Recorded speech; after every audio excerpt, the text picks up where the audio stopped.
Start करा. गावाचे नाव कुडजे, हा. तालुका हवेली, जिल्हा पुणे.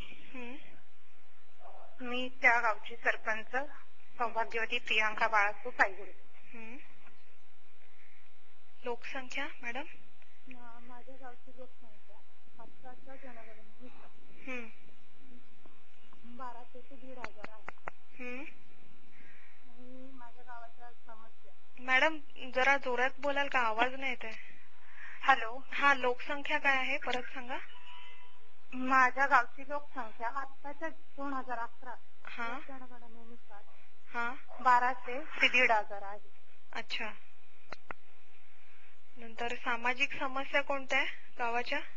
गावाच्या सामाजिक समस्या म्हणजे पिण्याच्या पाण्याचा प्रश्न आणि विजेचा प्रश्न. ओके. आणि सरपंच म्हणून तुम्ही त्या कशा प्रकारे पार पाडायचा प्रयत्न करता? गावाच्या पाण्याची समस्या म्हणून आम्ही त्याच्यासाठी शासनाकडून स्कीम आलेली आहे. अच्छा. लोकवर्गणीतून निधी जमा करून त्याचे 4 ते 7 लाख रुपये भरायचे. तर त्याच्यासाठी आम्ही महिला बचत गटांच्या मीटिंग लावलेली आहेत, महिला ग्रामसभा लावलेली आहे. तो विषय महिलांना समजावून सांगितलं. आणि त्यासाठी म्हणजे सुरुवातीला महिला तयार होत नाहीये, कारण त्यांना समजून सांगावं लागते की ही समस्या पुरुषांची नसते. महिला गावात असते, घरी असते, मग जनावर असतात, कपडे धुवायचे असतात, पिण्याचं पाणी भरायचं असतं. रोजच्या प्रत्येक रेग्युलर गोष्टीसाठी महिलेलाच पाण्याची जास्त आवश्यकता आहे. त्याच्यानुसार जे तुम्ही बचत गट लावलेले आहे त्याच्यातून आपण 2.5% असं समजायचं की आपण ते भरलेलेच नव्हते किंवा आपण कर्ज उचलले त्याच्यातून ते कट होऊन जाणार आहे. ते 2,500 रुपये प्रत्येक महिलेने जर ते भरले तर आपली स्कीम एक चांगल्या प्रकारे होऊ शकते. आणि आजच्या महिला दिनानिमित्त आम्ही जी आता ग्रामसभा घेतली होती, दुपारी 3 वाजता ग्रामसभा होती, तर त्या ग्रामसभेत आम्ही हा ठरावच केलाय. आता त्याची अंमलबजावणी कितीपत 16 तारखेला सगळ्यांनी आश्वासन दिले. आपण 16 तारखेला मीटिंग घेऊन त्या विषयावरती चर्चा पुन्हा करू. ओके. मग 16ला आम्हाला समजेल नेमकं कशा प्रकारे कोण किती रिस्पॉन्स देते. अच्छा अच्छा.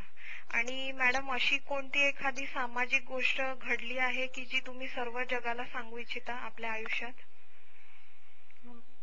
म्हणजे अशी कुठली घटना, असं कुठलं चांगलं कार्य केलंय तुम्ही तुमच्या आयुष्यात की ज्याचा तुम्हाला अभिमान वाटतो गावासाठी? पहिली गोष्ट म्हणजे मला असा अभिमान वाटतो की गावाचं नेतृत्व करण्याला. आता माझं वय 25 वर्ष आहे. त्या 25व्या वर्षीच मला गावाचं काहीतरी करण्यासाठी एक नेता, गावाचा पुढारी म्हणून माझी निवड करण्यात आली, याचा मला अभिमान आहे. अच्छा.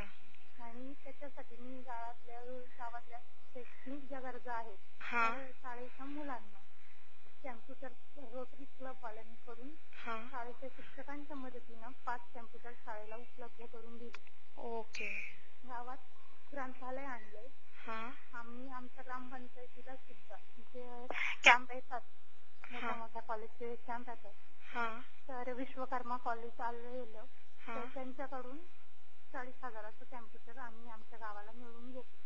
आणि निर्मल ग्रामचा पुरस्कार आमच्या गावाला मिळालेला आहे. Okay okay. आणि याचा आपल्याला अभिमान आहे खूप. Okay okay. आणि पुण्याला जवळ, पुन्हा आमच्या गावाला खूप जवळ असल्यामुळं दळणवळणाचा तसा काही प्रॉब्लेम येत नाही. तरी पण त्या दृष्टिकोनातून मुलांच्या जाण्या येण्याच्या सोयीनुसार